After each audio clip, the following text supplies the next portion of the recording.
지난번에는 저희가 이제 시간 관리 어떻게 하는지 이제 공부했고, 이번 주에는 이제 금전적인, 그러니까 물질적인 부분을 저희가 어떻게 관리해야 되는지 벤 에리얼스의 부의 감각이라는 책을 통해서 한번 같이 알아보도록 하겠습니다. 먼저 제가 준비한 부분은 이제 서문인과 첫 번째 챕터인 왜 돈을 쓰고 후회할까라는 이렇게 두 가지 챕터를 준비했습니다. 네, 세부 컨텐츠는 뭐 첫 번째는 그 서문이고요. 두 번째는 왜 돈을 쓰고 후회할까에 제 세부 목차로는 우리는 돈을 모른다. 그리고 돈이란 무엇일까? 또 가치를 알아야 제대로 쓸 수 있다라고 이렇게 세부 목차로 나누어져 있습니다. 네, 먼저 서문 부분에 대해서 이제 말씀을 드리겠습니다. 이 미국의 한 TV쇼에서 이제 돈의 화산이라는 이제 게임을 했다고 합니다. 이 게임이 어떤 식이냐면은 그 원통 안에 이제 사람이 들어가는데 거기에 이제 돈을 막 뿌려놓고 거기에 이제 강한 바람을 이제 불어 넣었다고 합니다. 그러면 이제 돈이 바람에 이렇게 휘날리잖아요. 그랬을 때 그 사람이 집어서 나온 만큼 자신이 갖는 그런 게임을 했다고 하는데 이게 뭐 의도는 어떨지 모르겠지만 그러니까 보는 우리 입장에서 봤을 때는 돈 한 푼 더 가져가려고 서로 막 이렇게 싸우고 이렇게 짓밟고 하는 그런 모습들이 많이 비춰졌다고 합니다. 그래서 이 게임을 통해서는 우리 시청자들한테는 세상에서 돈보다 더 중요한 것은 없다라는 것을 분명하게 보여줬다라고 저자는 얘기하고 있습니다. 근데 문제는 이게 이렇게 게임뿐만 아니라 우리 현실 생활에서도 이런 상황들이 많이 벌어진다고 합니다. 그 게임 프로그램보다 조금은 덜 격렬하고 또 덜 적나라한 모습이긴 해도 우리는 지금 분명 그 게임을 하고 있는 그런 생활 속에 살고 있습니다. 우리는 오랜 세월 동안 셀 수 없이 많은 방식으로 그 게임에 휘둘리며 살아왔다라고 얘기하고 있습니다. 우리가 이렇게 게임을 하기 위해서는 이제 돈이라는 것이 어떤 것인지 이제 생각을 하고 많이 이제 판단을 하게 되는데요. 근데 이 돈 생각은 돈과 관련된 의사결정을 개선하지 못할 뿐만 아니라 때로는 그런 생각 자체가 오히려 실제로 우리를 한층 더 힘들고 성가신 쪽으로 바꿔놓게 된다라고 저자는 얘기하고 있습니다. 우리가 이 돈과 관련해서 생각하는 방법을 예리하게 가다듬으려면 금융교육이라는 것을 받아야 되는데 다른 말로는 금융구사 능력이라고 합니다. 이것을 배워야 한다고 합니다. 그런데 불행하게도 이 금융구사 능력 관련 교육은 그 효력이 빠르게 소멸하는 경향이 있어서 실제로 사람들이 정작 금융과 관련된 그런 행동을 할 때는 이 교육을 통한 교훈이 거의 아무런 영향도 주지 못한다고 하고 있습니다. 실제적으로 우리나라도 많은 이제 정치적 요소나 경제적 요소로 인해서 많은 법들이 바뀌고 아니면 뭐 금리도 달라지고 또 때로는 부동산에 투자할지 때로는 적금해야 할지 시대에 따라 많이 달라지잖아요. 그렇기 때문에 이렇게 한번 배워놓은 교육은 실제 생활에서는 그다지 이제 도움을 받지 못한다라고 얘기하고 있습니다. 그래서 이 책에서는 이 돈과 관련해서 사람들이 공통적으로 가장 많이 저지르는 실수 중에서 몇 가지를 파고들고 왜 그런 실수를 저지르는지 설명을 한다고 합니다. 그래서 우리의 시간을 잡아먹고 생활을 통제하는 돈과 관련된 선택 뒤에서 복잡한 여러 가지 힘이 어떻게 작용하는지 우리가 알게 된다면 이 돈 문제와 관련된 우리의 선택이 혹은 감각이 조금은 나아질 것이다 라는 생각으로 이 책을 저술했다라고 저자는 얘기하고 있습니다. 그러면 이제 첫 번째 챕터 왜 돈을 쓰고 후회할까입니다. 네, 이 챕터의 부제는 돈에 대한 의사결정이 어려운 이유입니다. 그래서 이 내용을 쭉 보시면 우리가 왜 돈을 가지고 선택을 하거나 의사결정을 할 때 어려움이 뒤따르는지에 대해서 쭉 설명을 해주고 있습니다. 먼저 첫 번째, 우리는 돈을 모른다라는 챕터입니다. 네, 책에는 한 가지 이야기가 이제 소개가 되어 있는데요. 조지 존스라는 사람이 미국의 카지노에 갔다고 합니다. 네, 카지노 가서 차를 무료 주차장에다가 주차를 해놓고 그래서 이제 카지노를 열심히 했는데 가져갔던 돈을 모두 다 잃어서 200만 원을 추가로 인출을 했다고 합니다. 그때 이제 우리나라도 이제 ATM기 이용하면 수수료를 물잖아요. 그래서 200만 원을 찾으려고 했는데 3달러 50센트의 수수료가 들었다고 합니다. 그리고 그 200달러를 이제 칩으로 바꾼 다음에 이제 음료를 무료로 서빙해주는 그 서빙 직원에게 팁으로 그 칩 한 개를 줬다고 합니다. 그렇게 하루를 마무리하고 이제 다음날 아침에 이 조지 존스라는 분이 커피가 먹고 싶어서 이제 커피를 사러 나가려다가 밖에서 사 먹으면 4달러인데 안에 이제 호텔 안에는 무료로 비치는 게 있어서 4달러를 아끼려고 다시 호텔로 돌아왔다라는 이야기입니다.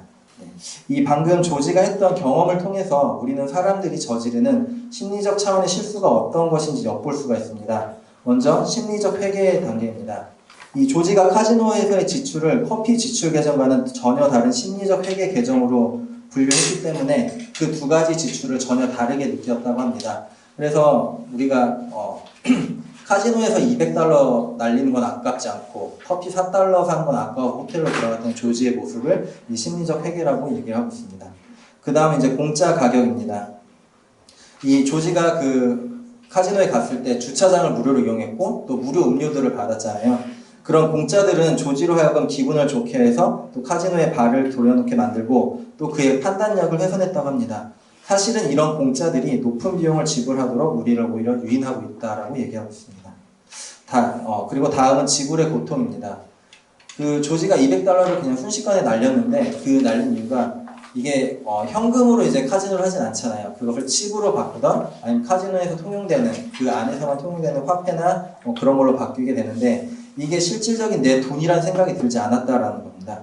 그래서 화폐의 가치가 그래서 플라스틱 칩을 지출하는 것은 내 지갑에서 지폐가 나갈 때처럼 현실적으로 느껴지지 않기 때문에 그는 별 부담 없이 그 200달러라는 칩을 다 사용했다고 합니다. 네, 그리고 그 다음은 상대성입니다. 조지가 서빙 직원에게 5달러에 해당하는 팁을 주고 그리고 200달러를 뽑을 때 3달러 50센트라는 수수료는 아무렇지 않게 썼는데 다음날 커피 4달러는 아꼈잖아요. 이게 뭐냐면은 자기가 이제 그 안에서 느끼고 즐기는 그런 그 가치 그리고 200달러에 대한 그 가치적인 비율 때문에 그리고 테이블에 이제 카지노 테이블에 수두룩 쌓여있는 그런 돈에 비해서 이 3달러 50센트와 그리고 이 5달러라는 팁은 아무것도 아닌 푼돈처럼 느껴졌다고 합니다. 대신에 이제 다음날 아침에 커피를 먹을 때는 그 돈 4달러는 호텔 객실에서 무료로 마실 수 있는 것과 비교가 되면서 이 4달러가 상당히 이제 큰 돈으로 느껴졌다라고 얘기하고 있습니다. 네, 다음은 기대치입니다. 네. 조지는 이 돈의 시각적인 요소와 또 청각적인 요소에 둘러싸여서 자신이 카지노 승자가 될 것이라는 상상을 하게 된다라고 하고 있습니다. 그러니까 이게 뭔 얘기라면은 카지노를 가면은 이제 따는 사람들도 있고 또 보기 좋고 막 그렇잖아요. 그렇다 보니까 나도 저 따는 사람 중에 한 명이 될 거야라는 그런 기대치 때문에 계속해서 무한정 돈을 사용했다라고 얘기하는 겁니다. 네, 그리고 다음은 자제력입니다. 이 조지 얘기에 앞서서 이 조지가 카지노에 가기 전에 직장에서나 사회에서 많은 스트레스를 받았다고 합니다.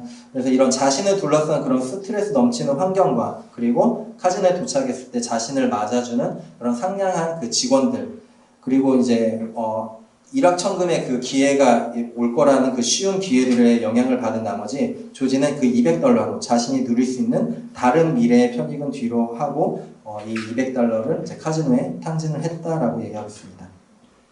지금 이제 조지가 그 카지노에서 겪었던 일인데요. 사실 이건 우리가 사는 세상은 이제 이 카지노와 다를 게 하나 없습니다. 조지가 카지노에서 저지른 그 실수를 우리의 일상 곳곳에서 우리도 이제 똑같이 행하고 있다고 합니다. 이런 실수는 우리가 돈의 속성에 근원적으로 무지하다는데 그 뿌리를 두고 있다고 합니다. 이 돈이란 무엇인가라는 구제로 되어 있는데요. 돈은 이제 가치를 표시하고 있습니다. 그런데 이 돈 그 자체로는 아무런 가치가 없고 돈은 그것으로 살 수 있는 다른 어떤 것의 가치를 대신해서 표현하고 있다고 얘기하고 있습니다. 이런 돈의 특성은 여기 나와 있는 5가지 특성이 있습니다. 먼저 첫 번째로 돈은 일반적인 특성이 있습니다.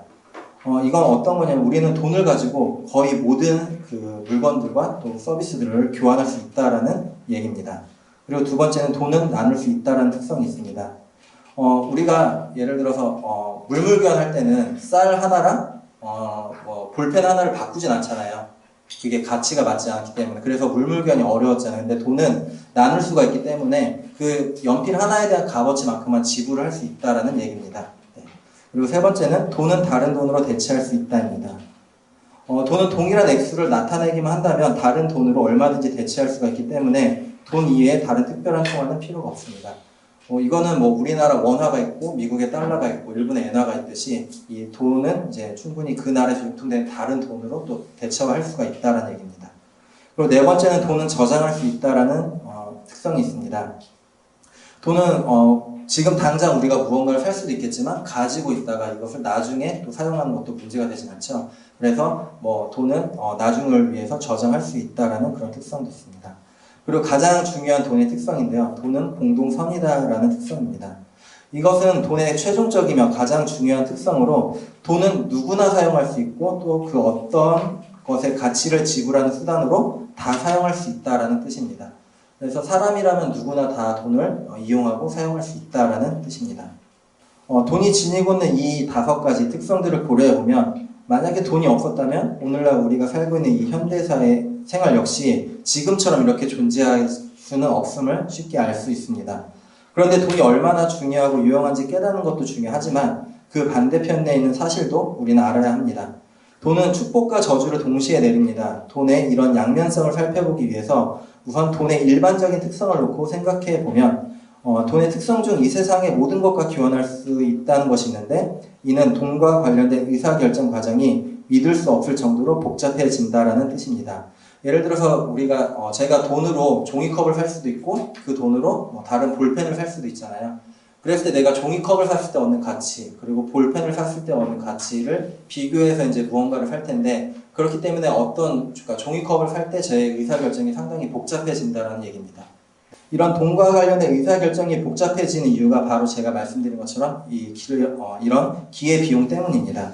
이 기회비용은 뭔가를 선택할 때마다 우리가 의도적으로 희생하는 기회입니다. 이 기회비용을 돈의 경우로 좁혀서 생각하면 어떤 것에 돈을 지불한다면 다른 어떤 것에는 지금 당장이든지 혹은 나중이든지 그 돈을 지불할 수가 없다는 뜻이 됩니다. 그러므로 이런 지출과 관련된 의사결정을 할 때는 반드시 기회비용을 생각해야만 합니다. 지금 어떤 것에 돈을 쓰기로 선택함으로써 포기하게 되는 대안들을 곰곰이 생각해 보아야 한다고 얘기하고 있습니다. 그런데 보통은 이런 기회비용에 대해서 충분히 생각하지 않는 게 우리라고 합니다. 이것이 바로 우리가 돈과 관련해서 저지르는 가장 큰 실수다라고 저자는 얘기하고 있습니다. 우리가 지출하고자 하는 그 돈을 미래에 얻을 일련의 경험이나 재화를 살 수 있는 잠재적 역량으로 바라볼 능력이나 의지가 없기 때문이다라고 얘기하고 있습니다. 이는 돈이 너무 추상적이고 또 일반적이라서 기회비용을 떠올리고 고려하기가 어렵기 때문이다라고 설명을 하고 있습니다. 그래서 돈의 특성에 대해서 알아보았고요. 그럼 우리가 이제 돈을 어떻게 하면 제대로 쓸 수 있는지에 대해서 이제 얘기를 하고 있습니다. 그래서 두 번째 세부 목차는 가치를 알아야 제대로 쓸 수 있다입니다. 가치는 우리가 기꺼이 돈을 치르는 제품이나 서비스의 쓸모를 반영하고 있습니다. 본질적으로 가치는 기회비용을 반드시 반영한다고 합니다. 그리고 우리는 다양한 선택이 갖는 실질적인 가치에 따라 돈을 지출해야 한다고 합니다. 그런데 우리는 해당 가치와는 전혀 상관이 없는 여러 가지 방식으로 그 가치를 평가하고 있는데 저자는 이런 지출과 관련된 의사결정이 내릴 때 완벽하게 비이성적인 여러 가지 방식으로 우리를 유도하는 힘과 속임수를 가치 단서라고 말합니다. 쉽게 말해서 전혀 쓸모없는 건데 TV 광고에서 되게 가치 있는 것처럼 포장해서 팔 때가 있잖아요. 네, 그런 것들을 이제 저자는 그렇게 일컫고 있습니다. 이런 많은 단서가 터무니없고 또 다른 단서는 의도적으로 우리를 소비하게끔 조작한다라고 얘기하고 있습니다. 그래서 우리는 이 가치 단서를 이성적으로 판단해야 하지만 실제 가치를 평가하는 것과 기회비용을 고려하는 것이 점점 사회적으로 어려워지고 있기 때문에 진정한 가치를 평가하기 위해 이성적으로 우리는 끊임없이 써야 된다라고 얘기하고 있습니다. 네, 이상으로 서론과 또 1장의 내용 마치도록 하겠습니다.